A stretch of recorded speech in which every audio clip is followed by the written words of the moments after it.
So I mentioned the conversion of Queen Helen, and that's not in the war, so you don't have it, but it is in the Antiquities, the last book. And interestingly, the last book basically ends with the death of James, and it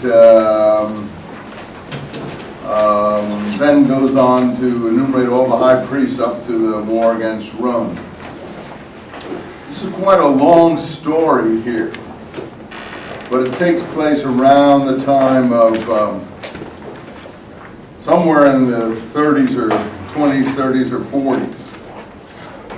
At the same time, Helen of Adiabene, which is, by the way, northern Iraq today, Kurdistan, and her son Izat became converts to Judaism under the following circumstances. Monobasis, they're all called Monobasis, surnamed Bazius, king of Adiabene, seized with a passion for his sister Helena. So this is either his half-sister or sister. It seems, remember in the Bible stories, Abraham says Sarah's his sister. Apparently there was some tradition. Abraham comes from this area in the Bible, northern Iraq, northern Syria. Some tradition of sister marriage there.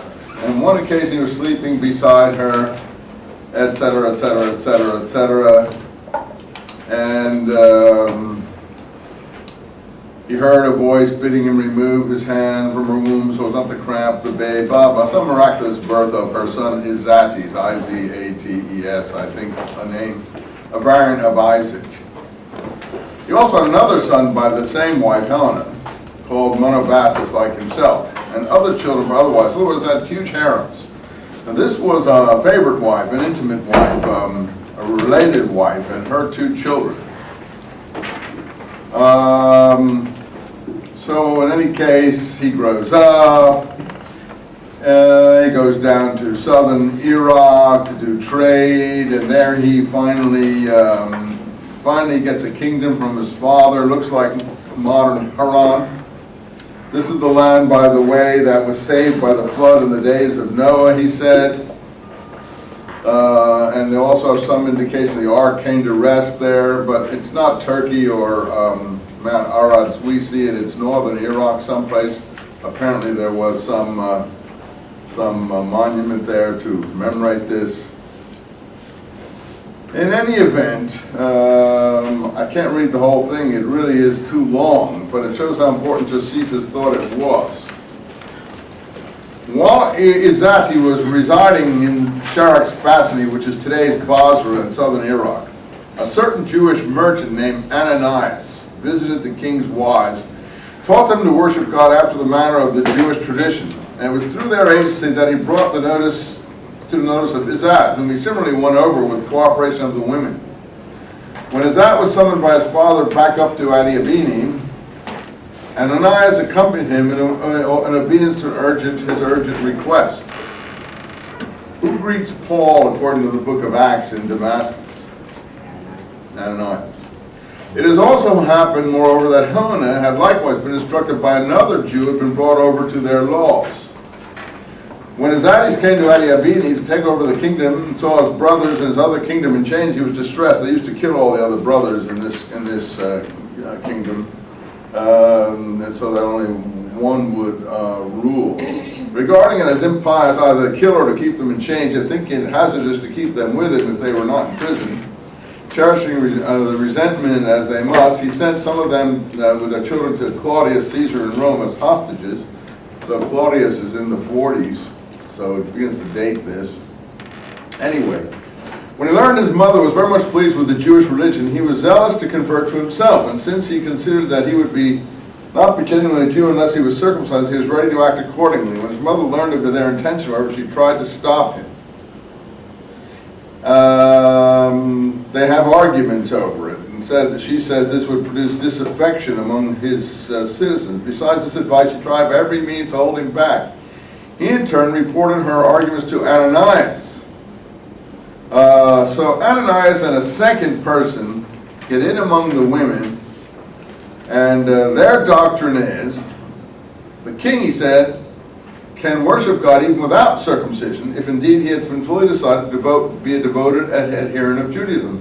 That counted more than circumcision.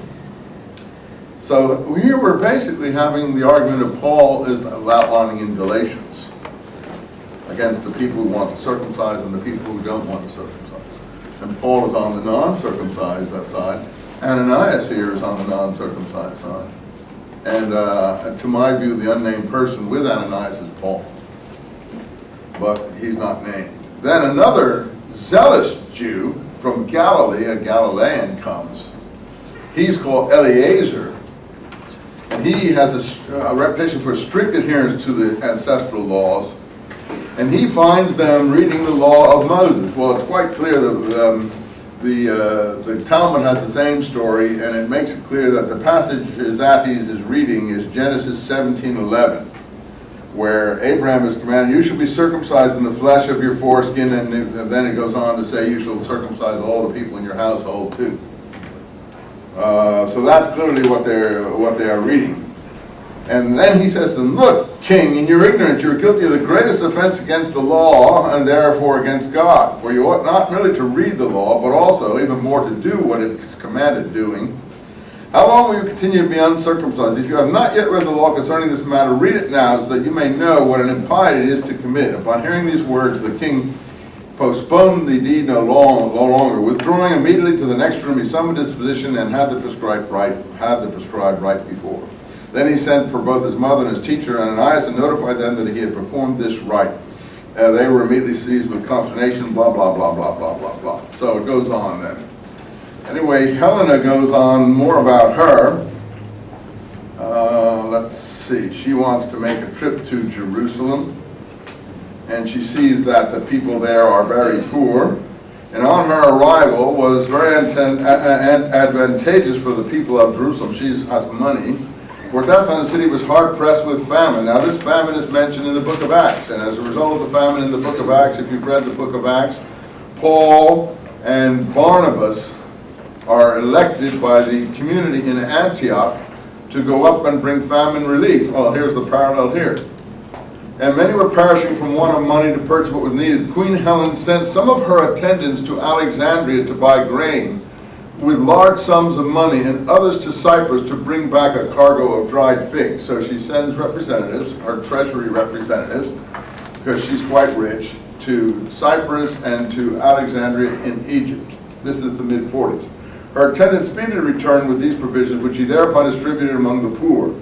She's left a very great name for herself with this benefaction. When her son, all this is borne out by way of the Talmud too. They go on about Queen Helen in the Talmud quite extensively, and the gifts she gave to the temple.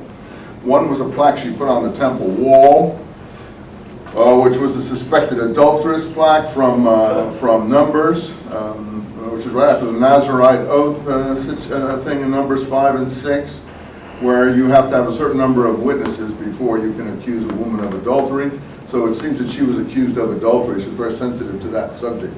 And she had a plaque put on the temple wall concerning the number of witnesses you need to make such an accusation. And the other thing she gave to the temple was the big candelabra, the gold candelabra that you see in the Arch of Titus being taken to Rome after the victory celebration. So she gave both of those. This is a very important convert. Her attendance, now in the book of Acts, I say in my books that the parallel to this thing, if you haven't read the book of Acts, we're not going to read it in this class, but I just bring it to your attention, is there is a Ethiopian queen's eunuch who sends her treasury representatives to Jerusalem. And on the way, he's stopped by an apostle called Philip. And Philip jumps on the back of his chariot and sees that the Ethiopian queen's eunuch is reading the Bible. But he's not reading Genesis 17 about circumcision. He's reading Isaiah 53:11, the suffering servant, according to the story in the New Testament. And the teacher then, now represented as Philip, says, don't you understand the meaning of what you are reading? It's the same story exactly as the conversion episode of Queen Helen, but it's revised into the suffering servant away from the circumcision issue. He then immediately alights from the chariot and has himself baptized, and then Philip dematerializes and disappears and goes somewhere, he doesn't know, ends up in Caesarea when he's on his way to Gaza. Why would the queen, why would the representative of the queen, the treasury agent of the queen, be on the way to Gaza? Well, there was no Ethiopian queen at this time, you see, interested in Christianity. You can look and look and look. We even have her name, where they got her name was in Strabo's geography. That's where they got her name from. Repeated in Pliny the Elder's geography, or is it the Younger? I can't remember which. And there was a Nubian kingdom south of Egypt, which once had a queen by the name of Candace, as it is in Greece, but that was 20 BC. And there's no indication that she was Christian or anything else.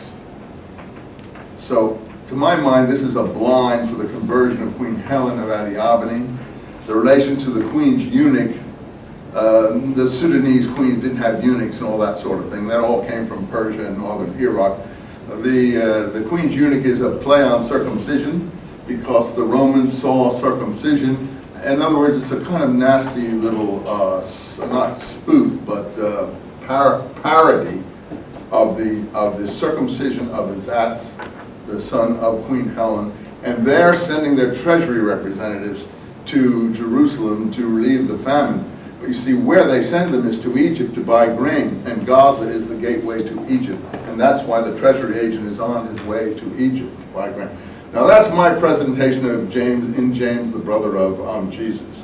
But I think the key is that both have, do you understand the meaning of what you're reading? One is the basic proof text of Christianity as we know it, the suffering servant. The other is the circumcision episode of Abraham circumcising his whole household. And to me, the glue has to do with the famine relief part of the situation and the treasury agent situation. Okay, I don't want to push it. You can read my books if you're interested in that. But why it's so important is that it bears on all these issues that we are talking about. And I mentioned it, so I wanted to tell it to you. That's not great bearing on the Gospels, but it does bear on what we were reading in Galatians. So she left a very great name for herself for this benefaction. And she likewise sent a great sum of money to all the leaders in Jerusalem, and the distribution of the funds to the poor delivered many from extreme severity under the pressure of famine. Now, both of them, later on, we hear of this great tomb that they build outside the city of Jerusalem, a tomb with that Isatis ultimately, I think, builds for his, that the mother, Isatis dies, I think, before the mother. Isatis' brother Monobasis, he goes on, it's a very long story, and his kinsmen, seeing the king because of hhis pious worship of God, won the admiration of all men, became eager to abandon their ancestral religion and adopt the practices of the Jews. This is still in northern Iraq, Syria. The high nobles were very angry, and so on and so forth. In any case, there's some turmoil up there, and he describes it all. I can't read it all, but I want to get to this final episode where this is a very long episode, as you see. Not long afterwards, Azatis died, having completed 55 years of life, having been monarch for 24. I don't know if we can date him, but somewhere in contemporary of Paul. He left 24 sons and 24 daughters. I don't know about that. His orders were that his brother Monobasis should succeed him on the throne. And Monobasis faithfully kept his brother's orders. His mother Helena was sorely distressed by the news of her son's premature death. So he was to be expected oh, by the way, they call Monobasis at one point Helen's only begotten.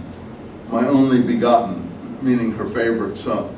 Now, when we read the baptism of Jesus in the New Testament, we'll see the same Greek word applied to this. This is my only begotten son, in him I am well pleased. I hope I'll be able to show you that episode. But the same word is used here in the story of Isatis. And not many people know these stories. I'm not surprised, and I don't want to make a big thing of that. But these are very important for historical Jesus studies. Anyway, she arrived in Adiabene, but did not long survive her son, for weighed down with age and pain of sorrow, she quickly breathed her last. Monobazas sent her bones and those of his brother to Jerusalem, with instructions that they should be buried in the 3 pyramids that his mother had erected at a distance of 3 furlongs from the city. So she erected this big tomb, this tomb. And now right after that, next episode, during the period when Thaddeus was procurator of Judea, which is in the early 40s, I think, 44, 45, again, and a certain impostor named Theudas persuaded the majority of the masses to take up their possessions and follow him to the Jordan River. Now, that's referred to in the book of Acts. There's a speech in Acts 5, which is about Theudas, who thought he was somebody, and so on and so forth, and I'll read you that in a moment, stated that he was a prophet and that he commanded the river would be parted and would provide them an easy passage. Theudas wants to lead the masses out in the wilderness, and this is right after the Queen Helen tomb episode, and part the Jordan River in reverse. How many know their Bible well enough to know that what did Joshua do when he came into the country? Like Moses, he parted the Jordan River and allowed the Hebrew people to go through dry shot. Now look, I don't credit any of these stories terribly historically. These are the romantic memories of how they saw their history. Whether he parted the Jordan or not, I have no idea. But this is the miracle attributed to Joshua. Yeah. I went to the Jordan River. It's a stream. It's not a river. Yeah, okay. I'm not doubting that. I believe you were there. In any case, it's a stream now. There's less water running now. There's less water now because there's a lot of irrigation. It's been taken up. But it's not very wide. It's about as wide as this room. Maybe a little wider in places. And it's, it's a stream now, but it was probably a little bit. But that's not the point. The point is this is the way they saw their history. I don't care if it's a stream, a trickle, or a mighty Mississippi. They saw Joshua's redoing Moses' miracle. Now, Theudas is doing it in reverse. He's leading the people out across, and he commanded the river would be parted and provide them easy passage. Theudas, the Roman governor, already didn't like this kind of stuff. Didn't like this folly, and sent a squadron of cavalry after them. Then he fell upon them unexpectedly, this is in the early 40s, and slew after Jesus' death. No mention of Jesus here. Slew many of them, took many prisoners. But Theudas, you see, whoever, I think that means Thaddeus Judas. And if you'll know that Thaddeus Judas, also sometimes called Judas Thomas, Thomas Judas, you bring the two together, you get Theudas, is some variation on some of the apostle mentioned in the New Testament. Thaddeus and Theudas are basically quasi-similar names. But if you notice in the apostle lists, and we'll look at those now in a moment, where Thaddeus is mentioned, in the Gospel of Luke, there is no Thaddeus. There's only Judas of James mentioned. So for Mark and Matthew, there's an apostle called Thaddeus. Matthew calls him Lebbaeus, surname Thaddeus, whatever Lebbaeus means. But Luke calls him Judas, probably the brother of James. Therefore, probably the brother of Jesus. These are names that float around a lot. I do a lot of work on this in my James, the brother of Jesus. I have the last 4 chapters, maybe 350 pages, are devoted to this question: who the brothers of Jesus were, whether they were apostles or not. I think I deal with it pretty well. But you have to look at this Theudas as being a kind of Jesus type. Jesus wants to lead the people out into the wilderness. Jesus wants to do signs there. Jesus wants to feed the multitude out there. Jesus wants to multiply the loaves and the fishes out there, and so on. Theudas wants to part the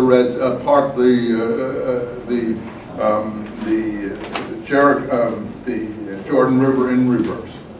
Why does he want to part the Jordan River in reverse? Because the land is polluted as far as he's concerned. We got to get out of this dump. Things are totally corrupt. Everything is bad here. The Romans are controlling it. The Herodians are controlling it.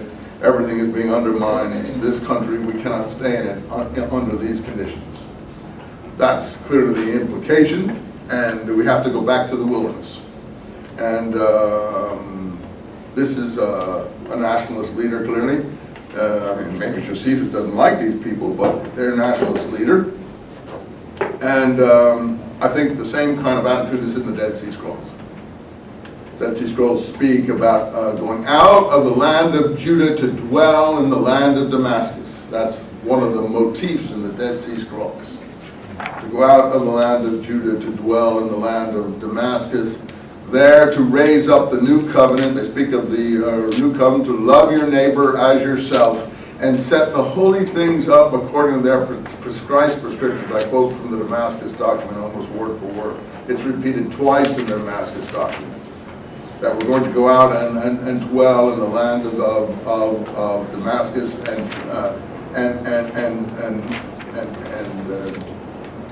raise up a new covenant. But the new covenant, in fact, is just a reiteration of the old with more zealousness, like the teacher Zadok's encounters in northern Syria. And then in addition it says, and this is the basic doctrine, one of the basic doctrines of the Dead Sea Scrolls, in addition it says, we will dig the well of living waters. We will dig the well of living waters. And it goes into who the diggers of the well are. It's all esoteric stuff from Numbers and different prophecies. My new book has whole chapters on this. The Song of the Well, Digging the Well of Living Waters, and I recommend it to you if you're really seriously interested in studying this stuff and not just listening to slogans about this material. Let me finish this description before I get your last question here, because you have to continue the thread here, and the question you can always take afterwards. So Faddis then chased them and fell on them and slew many of them and took many prisoners. Theudas was captured, whereupon he was beheaded and brought to Jerusalem. There's the only beheading so far that we have mentioned here. And these are the events that befell in Cuspius. Faddis was procurator. Now, if you look at an episode in Acts before the introduction of James, it says James, the brother of John, was executed by the sword, meaning beheaded by Herod. Now, this is clearly supposed to be in the same period as this is happening. To my mind, Josephus lists all the beheadings and things. He loves that kind of stuff. He's not going to miss any. These are two parallel episodes that you have to put side by side. And I make a thing that the key issue here is the brother thing, the Judas of James matter. But this is something you have to look at more carefully, a little beyond our scope at the moment, but I'm just reading you how much is embedded here. But let me finish this. The successor of Faddis was Tiberius Alexander. I mentioned him a little bit to you. Tiberius Alexander is the son of the Alabarch of Alexandria, the richest Jewish trader and influential person in the city of Alexandria. The son of that Alexander, who had been Alabarch in Alexandria and who surpassed all his fellow citizens, both in ancestry and in wealth. So he describes who this, but you see, Tiberius is a backslider from Judaism. He is a Roman bureaucrat. He serves the Romans par excellence. He's also mentioned in Acts as Alexander. He's one of the people persecuting early Christians in approximately Acts 3 or 4. You'll come across him. Now, this Alexander, the father of Tiberius Alexander, named after the Roman emperor, obviously, is Philo. Philo is this is a nephew of Philo, this character. And we mentioned Philo already in this class. He was also superior to his son Alexander in his religious devotion, that's the father, for the latter did not stand by the practices of his people. In other words, Tiberius Alexander fell away from the practice of Judaism. He was a backslider. Josephus, again, admits that. It was in the administration of Tiberius Alexander that the great famine occurred in Judea, during which Queen Helen brought grain from Egypt for large sums and distributed to the needy, as I have stated above. Besides this, James and Simon, the son of Judas the Galilean, were brought up for trial, and at the order of Alexander they were crucified. This was the Judas who, as I explained above, had aroused the people to revolt against the Romans. Remember that? We talked about that last time? Who was that? Who was that Judas? Judas the Galilean, who started the Zealot movement in 4 BC to 7 AD. These were the sons, he says, of that Judas. I'm going to show you what Acts does with this. It completely garbles this. And that's why we say, or many of us say, Acts is dependent on Josephus, but often garbles it. And you say, what do you mean? Acts is the Word of God. Well, yeah, it may be the Word of God to some folks, but that doesn't mean it's not written by humans. Well, someone put it down, and they sometimes make a mess of it. That's all I can tell you. So here we have, you say, well, maybe Josephus makes a mess of it. No, no, no. Josephus is a nasty bugger, but he rarely makes a mess of things. He's very precise, as you see. I mean, his data is never very supernatural, and it usually is pretty down to earth and concrete, and he usually has most of his relationships of people, if not politics, correct and straightforward. This is pretty precise here. So, and without him, we wouldn't have all this. I don't think the book of Acts would either. This was the Judas who, as I have explained above, had aroused the people to revolt against the Romans while Quirinius was taking the census in Judea. Why am I reading this? Because we're going to read about the census of Quirinius momentarily with the birth of Jesus, aren't we? This is the way I'm launching into the birth of Jesus. I know it's lengthy and difficult, but I know you're not going to read this stuff yourself. True? So since you're not going to read this stuff yourself, I have to pull it out. This is in chapter 20. Then you have this data to weigh when we look at things. Then that's how we do in historical Jesus. We didn't just beat the air like Paul says. You know, this is how I fight, not beating the air. He says at one point in 1 Corinthians. You know, all the racers at the stadium are running to win the prize. You know, and something like to that effect. And I run to win too, and that's how I fight, using the language of boxing at the stadium, not beating the air. Well, that's how we fight here too, not beating the air. So we don't just want to beat the air, you know, winning one ignorant person, talking to another ignorant person. We're not really marshalling any facts except what they want to be true and what they believe to be true and what, you know, appeals to them as truth. No, we want to look at the data here. So this data is going to be important to you. Since you're not going to read it yourself, I've taken the liberty to bore you to such an extent to read this. But I mentioned Queen Helen, so I want to finish this. So, had aroused the people to revolt against the Romans while Quirinius was taking the census in Judea. Herod, king of Chalcis, that's another Herod, now removed Joseph, the son of Camai, from the high priesthood and assigned the office to Ananias, the son of Nebadeus, a successor to Commanus, also became a successor to Tiberius Alexander. Herod, the brother of the great King Agrippa, died in the 8th year of the reign. See, he's very precise here, and blah, blah, blah, blah, blah, blah, blah. He had 3 sons. Aristobulus, born to him by his first one, blah. All this very, very precise material. Bernice, his brother's daughter, Claudius Caesar assigned Herod's kingdom to the younger Agrippa. All right, so that ends that whole series of matters, but notice the sequence here. It's hard to follow from what I gave you. There is Queen Helen and her son's conversion sometime in the 20s to the 40s or whatever. He makes it clear the famine relief is actually in the mid-40s. There's a tomb built in Jerusalem by Queen Helen, in which both Queen Helen and Isates are laid, not far from Jerusalem, by their younger, or their successor, I guess he's the older brother, Monobasis, because Isates is Helen's only begotten.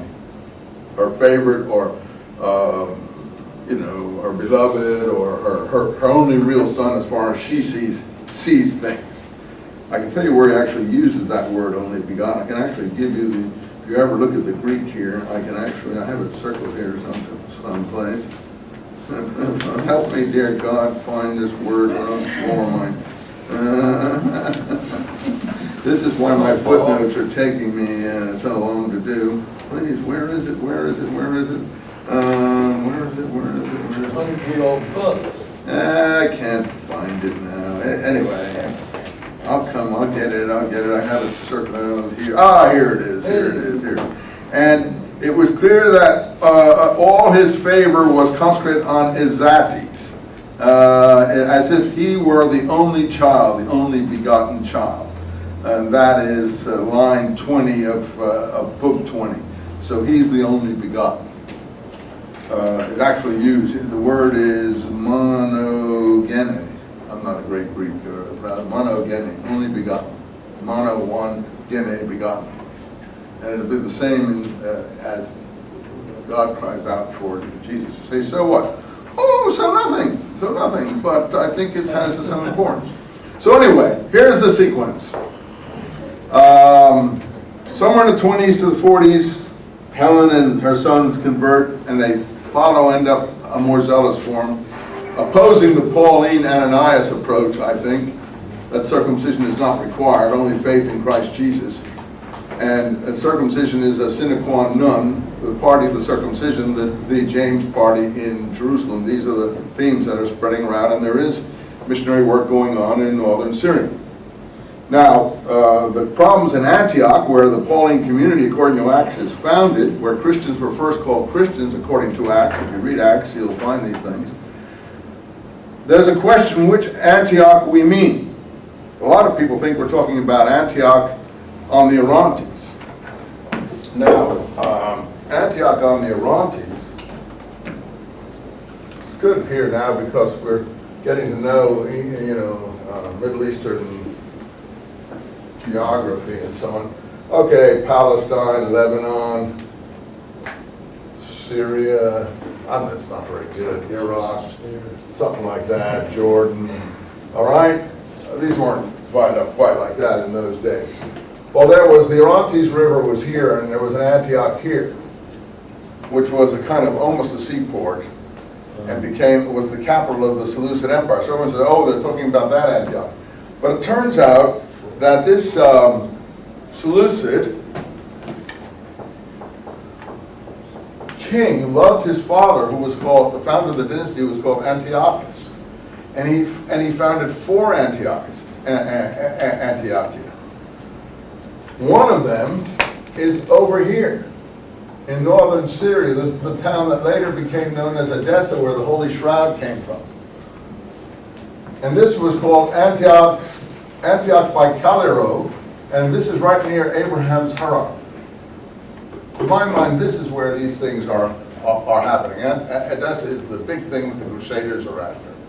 And all of Syriac Christianity is formed there. There's a big story about Helen being the wife of the king there, and so on in Syriac history. And that's what I have.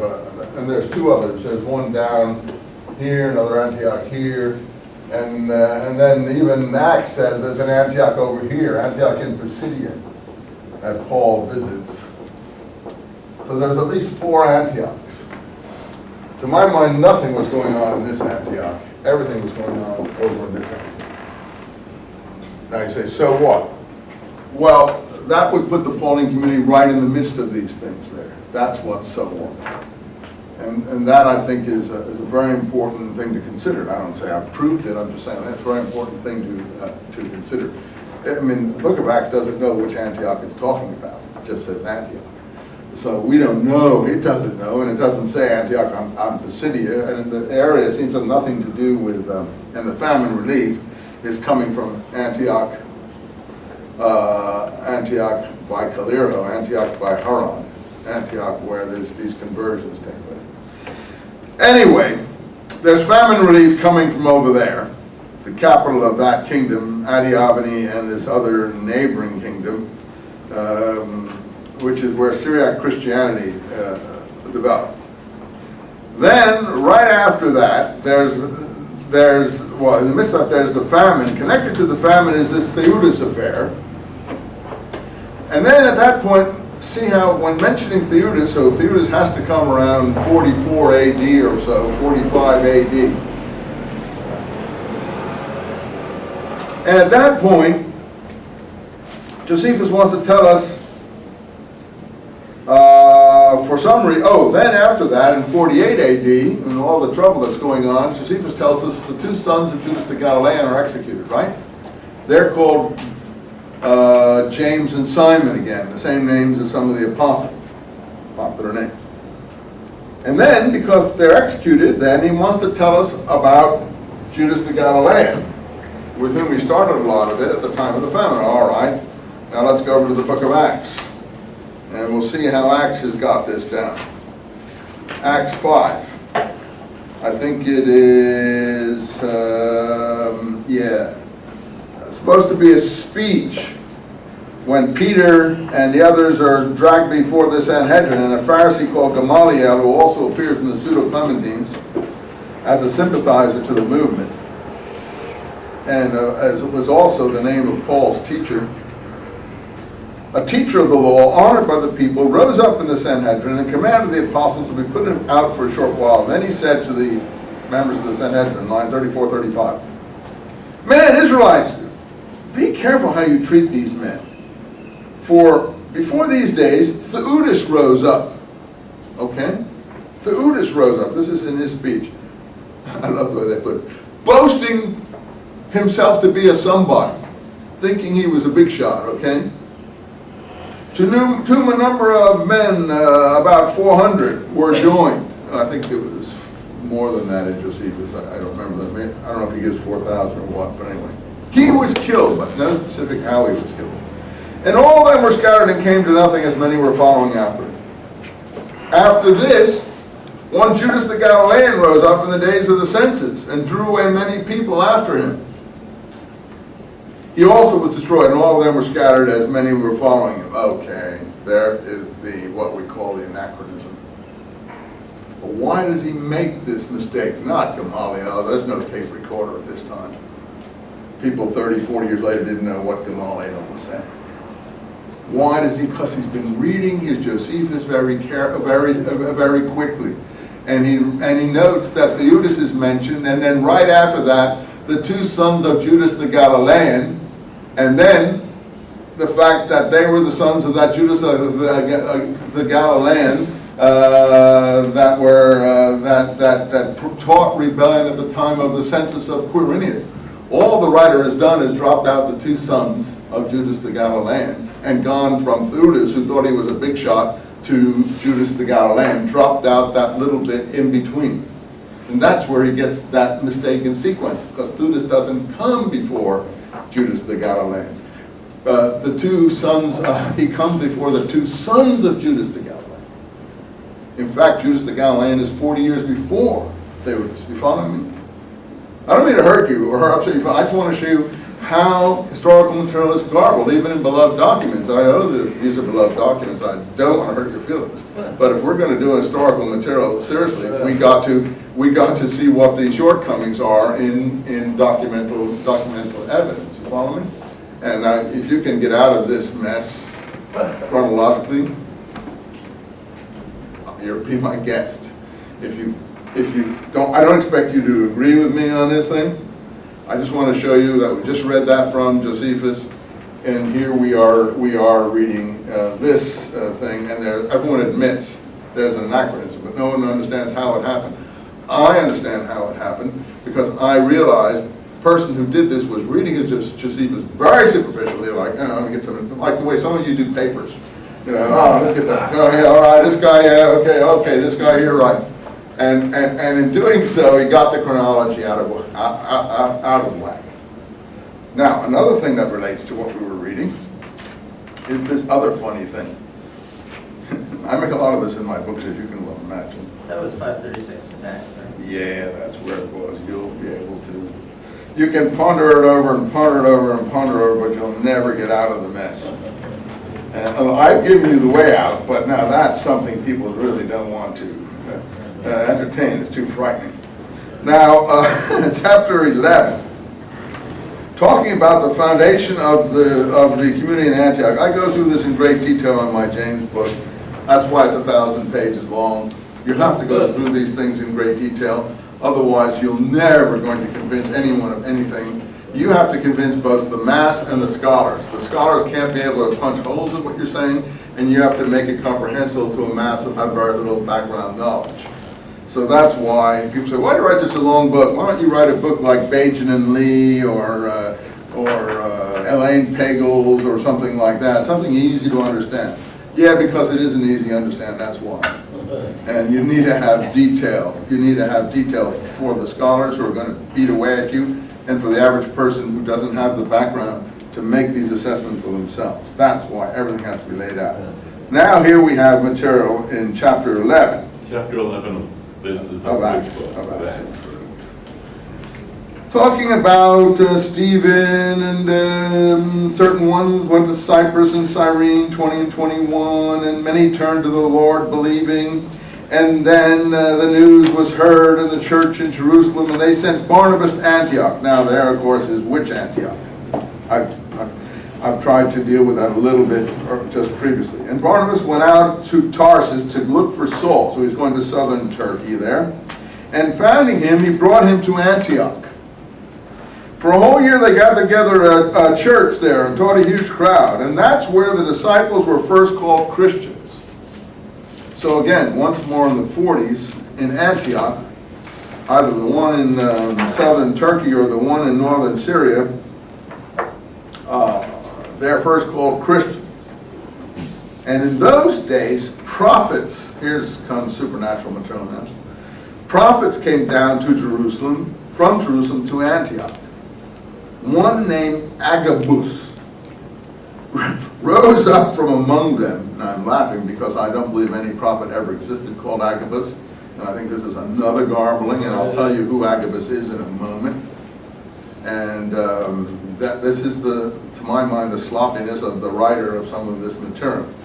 You say, you know, you're being really harsh here. Yeah, I'm harsh because most, as Socrates said, the unexamined life is not worth living. And most of this material has been left unexamined for 2,000 years. And, seriously unexamined. So, oh, wait, you mean we're in Long Beach in the middle of nowhere, we're examining it seriously? Well, I hate to confide to you that unfortunately, it's not our fault, but in large measure it's true that it's only a few places around the world this material is examined seriously, and Long Beach, unfortunately or fortunately, is one of them. Now, that's certainly an egocentric statement, and I apologize for it, but there's nothing else that I can say. And it can't be that people haven't looked at this stuff seriously. No, they never have. And if you look at any of your textbooks anywhere about this episode, you will find no historical analysis of it. You'll find redaction criticism, form criticism, but no historical criticism. And that's the key. Now, look at this. Prophets came down from Jerusalem to Antioch, and one named Agabus rose up from among them and showed by the Spirit that a great famine was going to come over the whole world. Well, obviously it didn't come over the whole world, but this is the famine we're talking about in Josephus. And what's the result of this famine that Agabus is proclaiming down in Antioch? Paul and Barnabas will be sent up to Jerusalem with famine relief funds. Just like Queen Helen and her son are sent up, but it's Queen Helen who has the means to do this. My conclusion is going to be that Paul and Barnabas are among Queen Helen's famine relief representatives. Now that's what my conclusion, I know it's a jump, but I'll give you one other reason for thinking that. And this happened in the time of Claudius Caesar. Okay, that's the same as Josephus. Remember it mentioned Claudius Caesar in those notes that we were talking about, and every one of the disciples decided to send relief to the brothers living in Judea, which they did, sending it by the elders by the hand of Barnabas and Saul. Okay? Now, chapter 12. At that time, Herod the king stretched out his hand to do evil to some of those of the church. We don't hear about the famine relief mission. And he killed James, the brother of John, with the sword. To my mind, that's the parallel to the killing of Theudas, the beheading of Theudas. That we have also related to the famine relief episode. There's a sequentiality here, but things are transformed into something else. You say, oh, you see, now James, the brother of John, is disappeared, then is gotten rid of, and the rest is how Peter escapes from prison. This is supposed to be the famine relief episode. We don't hear anything about it. And then, what we suddenly hear in line 12. That Peter goes to the house of Mary, but she's not the mother of Jesus. She's the mother of someone we never heard of, John Mark, where they were all gathered. And Peter knocked at the door, and some ladies take his message. And finally he says, line 17, go tell these things to James and the brother, and left and went to another place. What? Who's James? He was never introduced to us. We didn't know who he is. How come he was never introduced to us? Oh, he must be the other James. Oh no, the other James has been eliminated here at the beginning of the chapter.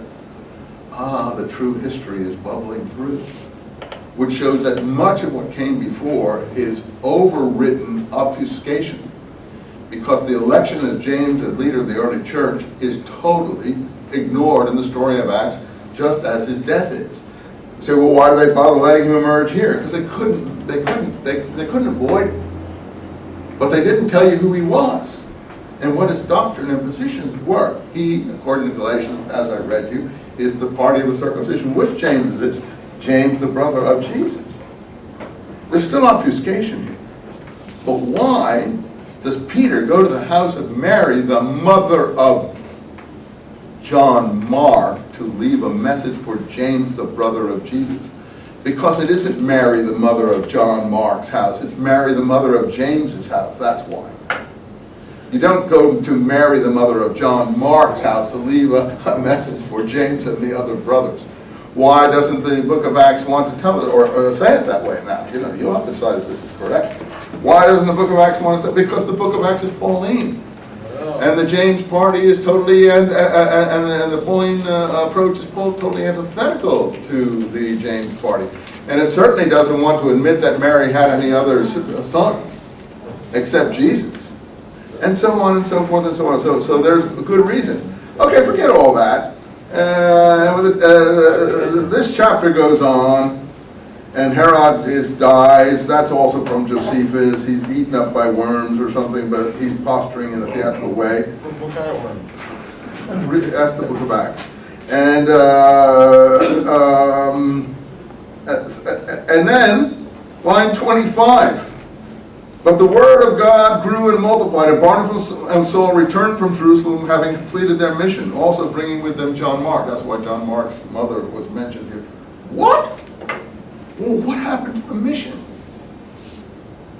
What happened to the mission?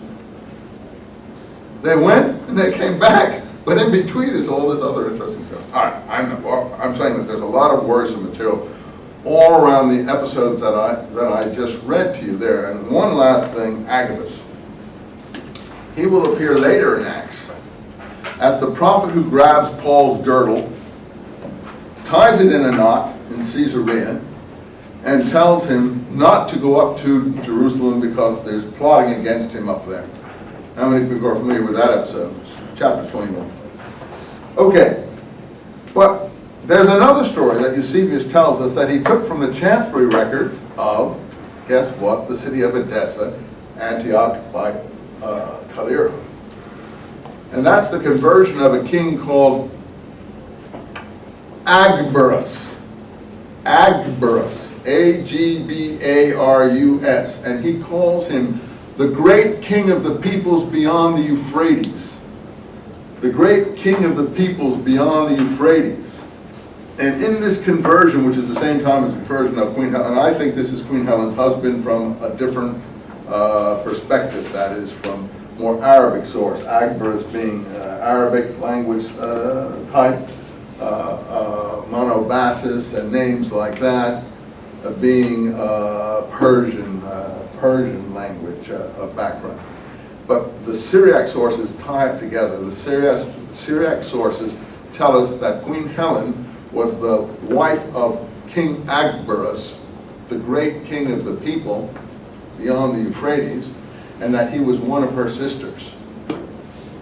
And so on and so forth, and then they go on. And here in Acts we have the great famine that was then across the whole world. I even believe the word great has wandered from the great king of the peoples beyond the Euphrates into the great famine that was then over the whole world. Now that's just a theory to explain some of these parallels and discrepancies. Now they may or may not be true, but I leave it to you to evaluate. This is very bizarre material, and certainly the material in what's his name's Gamaliel's speech is taken from antiquities. You're going to say to me, well, how do you know anything's taken from the antiquities? I think a lot of this material is taken from the antiquities and other sources and just remolded by overseas individuals in the way they think presents a attractive story. a story that will be credible enough. And this is all non-we document material. When the we document material, the character of acts changes. It isn't this composite sort of thing. All right, now, I don't want to get in a big argument about that. That's just for you to ponder. I gave you my theory. You can have yours. It has no bearing on our historical Jesus problem. We've heard the Orthodox approach to this. The Orthodox approach is here. It's written in this book. You believe it word for word. That's it. So we don't need to go further than that. Either that's credible or there's some problems. But I want to go over to the census of Quirinius a little more before we then take up Jesus' birth at the time of the census of Quirinius. But you had a question back here that I passed by. Well, I just keep trying to get straight who's on first and who's on second. Well, it's hard. So- You have a lot of background here. Good luck. The groups that I've got fairly straight in my mind, the Pharisees, the Sadducees, the Essenes, some group are out there. There's even this fourth philosophy group, the Zealots. I'm going to go But back to Theodotus, is he an apocalypticist? That's where I can't see. Who? Theodotus. Theodotus. I mean, All right, let's leave him. He's obviously of the zealot mindset in terms of if we can identify the zealots with the messianists. And so let me go back, since you're asking, that is where I wanted to go anyway. We did the antiquities description of the war, of the different sects. Now let's look at the Jewish wars description of the Jewish sects. Now in the antiquities, when did he start talking about the 4 Jewish sects? At the time that he mentions the fall of the successors to Herod from 4 BC to 7 AD, which is the time of the birth of Jesus in the Gospels, and the rise of the Zealot movement, the teaching of Judas and Seduk against what? The census of Quirinius, against the tax, because they saw this as a prelude to taxation. And a lot of people see this. You know, when the census people come around to people's houses, a lot of people throw them out. They won't give them information because they all realize it's the prelude to figuring out the tax situation, and that's what it's always been. Now that may be good or bad. I cooperate with them because I'm not afraid to pay my taxes, but in certain parts of the world they didn't. Okay, here we go. Jewish War 2. I think it's chapter 8, 1. The territory of Archelaus, the successor to Herod in 4 BC when Herod died, was now reduced to a province, and Coponius, a Roman of the equestrian order, was sent out as procurator, as it was in the antiquities, entrusted by Augustus with full powers. Augustus is still emperor, including the infliction of capital punishment, which is really important. He has the right to inflict capital punishment. So he's sent out, and that's always important. That's the governors, you see, not the Jews at this period that can inflict the capital punishment. Only the Roman governors can do that. Under his administration, a Galilean, here we go, named Judas, a Galilean. Now, what does that mean? He didn't come from Galilee, says Antiquities, he came from Golan. So Galilean is often taken, Eusebius takes it that way, as the name of his movement, the Galilean movement. Who was the teacher that went over to Queen Helen's son Azates and taught you how to be circumcised? He was a Galilean teacher.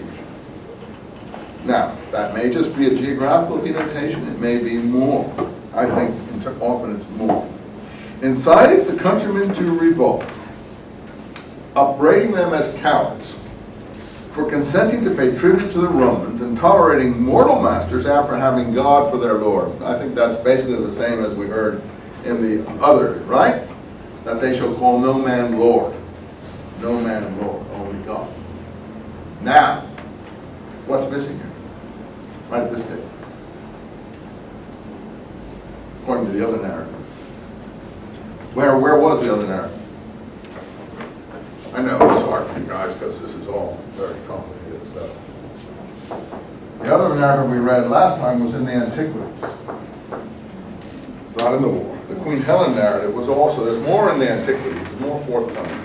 He writes it 20 years later. The Queen Helen narrative was also in the Antiquities. But in the Antiquities narrative, Judas has a colleague. What's his name? Zadok. Zadok. Judas and Zadok taught against the uprising. So Judas would be the messianic sort of Davidic sort of agitator, and Zadok is a priestly name, and the whole Dead Sea Scrolls are named after Zadok. That's where the word Zadokite comes from. The Dead Sea Scrolls will call themselves the sons of Zadok, and the word Sadducee in Greek comes from the word Zadok. Saduk in Greek. Saduki, we call them Sadducees. You wouldn't see the relation with Zadok after it's transliterated into Greek. And who was the first Zadok?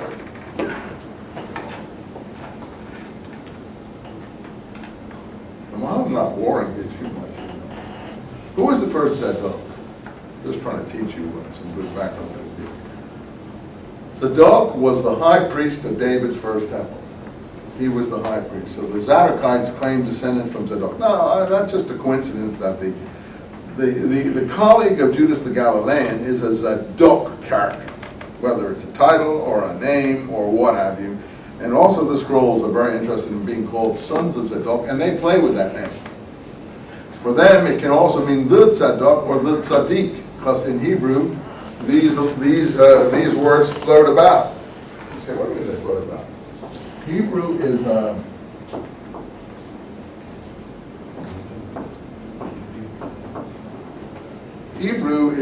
language built on three-letter roots. It's very rational. So is Arabic. All Semitic languages are built normally on three-letter roots. Depending on where you put the vowels, I think I told you a little bit about this.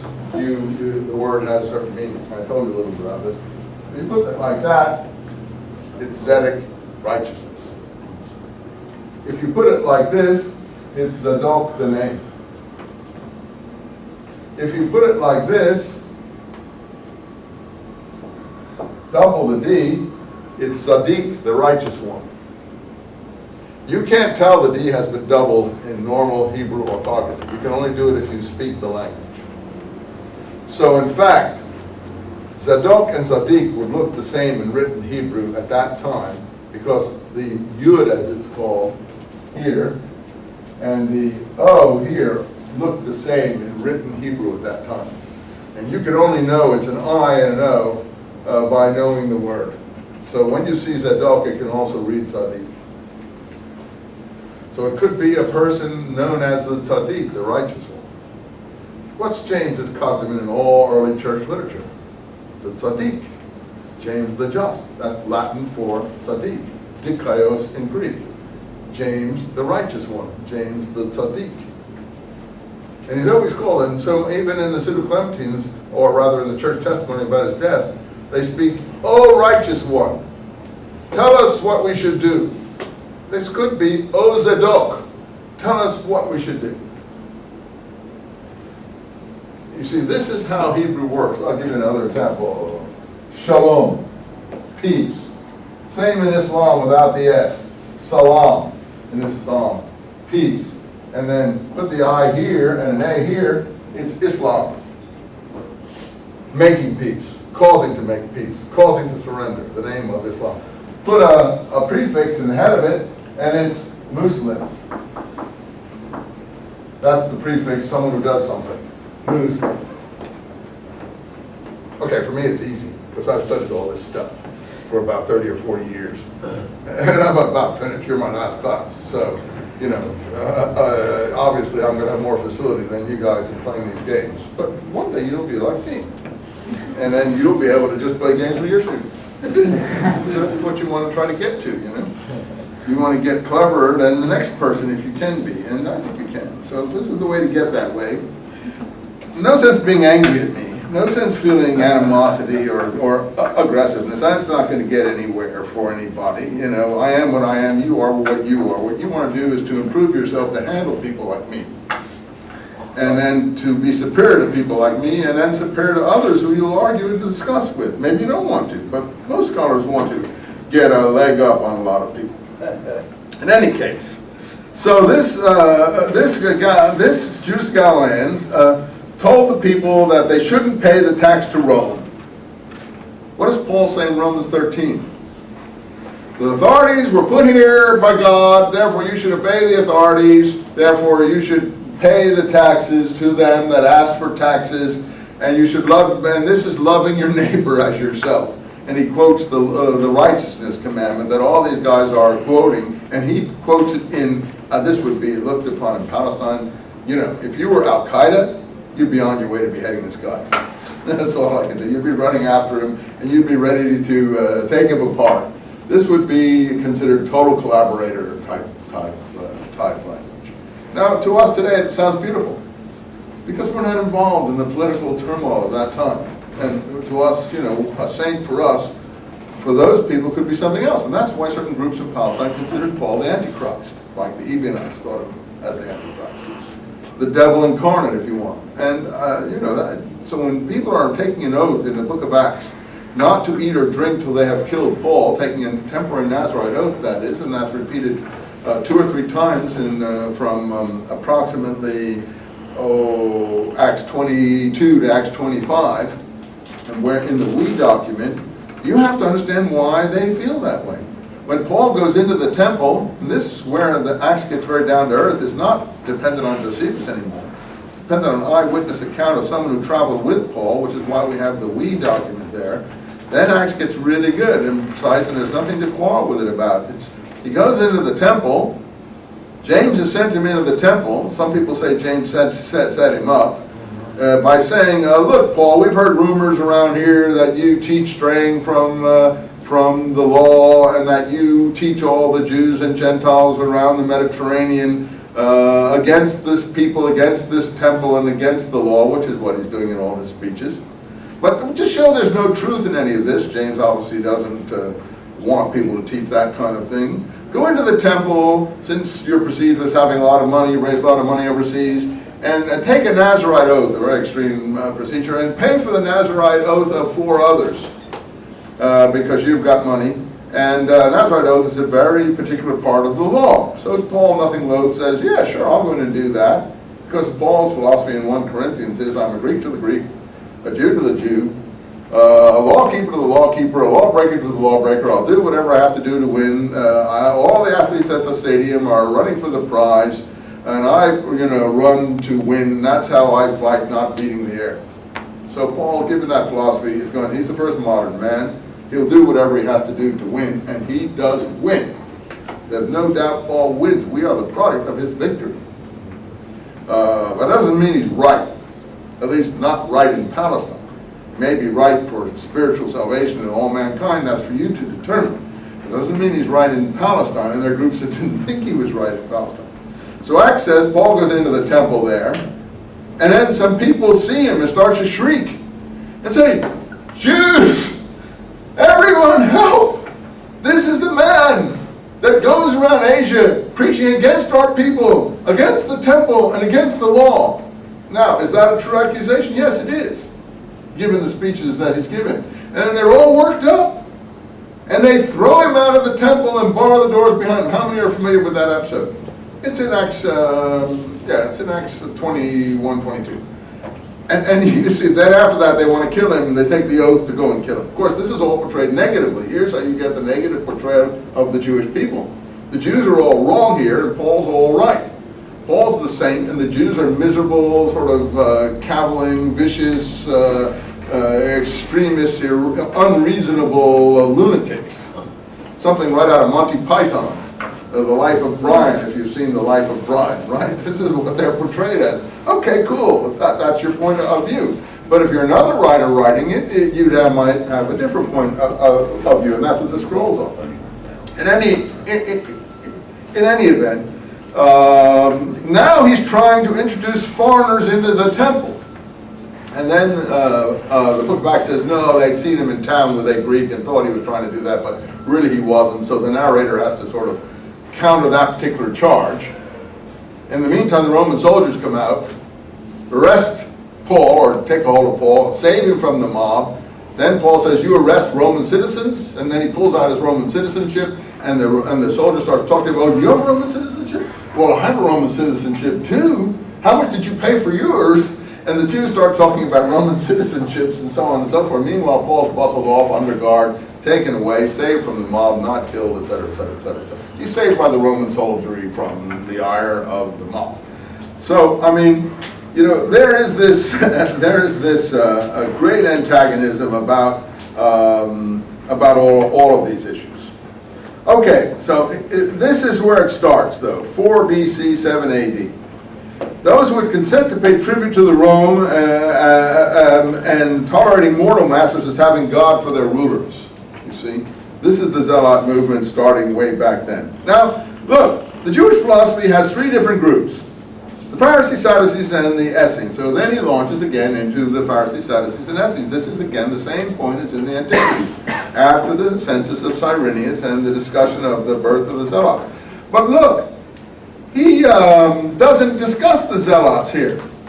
He only discussed the Essenes at such tender length, Josephus now, that one assumes he spent time with the Essenes. He really is just totally enamored of the Essenes and all their customs. And then he gives, around 10 pages further on, he gives a short little description of the Pharisees and Sadducees.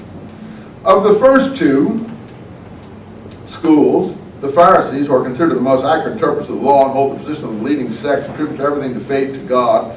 They hold that to act rightly or otherwise rest indeed for the most part with men, but that in each action faith cooperates. It's not very interesting description. Every soul, very Greek description, is imperishable, but the soul of the good alone passes into another body, while the souls of the wicked suffer eternal punishment. Looks like metempsychosis there.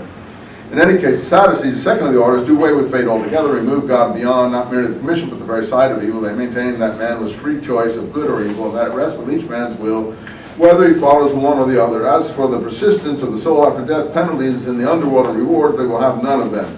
No afterlife. The Pharisees are affectionate to each other and cultivate harmonious relations within the community. The Sadducees, on the contrary, are even among themselves rather boorish in their behavior, and in their intercourse with their peers are as rude. Such is what I have to say on the Jewish philosophical schools. But he didn't tell us about the Zealots. He didn't tell us, he just told us this sort of drivel about the Pharisees and Sadducees, which, by the way, has been picked up in the New Testament too, in terms about how the Pharisees believe in the resurrection of the dead and the Sadducees don't. That's the argument that the Sanhedrin is presented as having when Paul is being tried before the Sanhedrin, and Paul makes a very clever remark there to set one group against the other. But there is something interesting here. And I'll just read you that, and then unfortunately we're going to have to go again. As far as the Essenes go, at the end of his descriptions, he says they're divided into, in the duration of their discipline, into 4 grades.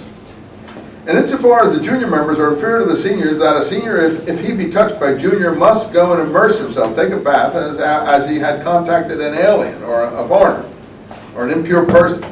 They live to great age, most of them upwards to a century, in consequence of I imagine, of the simplicity and regularity of their mode of life. They make light of danger and triumph over pain by their resolute will. Death, if it comes with honor, they consider better than immortality.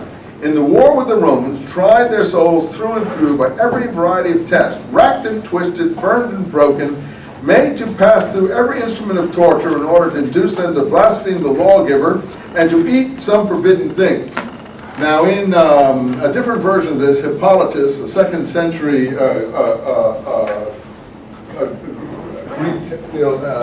Roman Greek theologian in Rome, he has another version of this, and he says, yes, not to blaspheme Moses, the lawgiver, and not to eat things sacrificed to idols, which is James's instructions to overseas communities. Here, this is translated in this Greek version of Josephus, not to eat some forbidden thing. And I think it's the other thing that's more precise. And there, Hippolytus has it more precise. We'll find this very important. Nor ever once did they cringe to their persecutors or shed a tear, smiling in their agonies, mildly deriding their tormentors. They cheerfully resigned their souls, confident that they would one day receive them back again. Okay. Where did we hear that before? Under his description of the Zealots in the Antiquities. So what has Josephus done? He's clipped a bit from his description of the Essenes in the war and included it under his description of the Zealots in the Antiquities. It's the Antiquities, or it's the Zealots who are willing to undergo any torture rather than call any man Lord, etc., etc., etc., etc., and are willing to die any kind of death rather than, give up their attachment to the law. So that's really interesting. So I think, in fact, this description of the war is not totally forthcoming, and that there's more here than meets the eye. There's more about the Essenes. I don't have time to tell it to you. I will tell you this, that it's about bathing. It's about dividing things into two orders of activity, one loving God, one loving your fellow man. Loving God is piety. The commands of piety are all the purity regulations and so on. The commands of righteousness is loving your neighbor as yourself. How to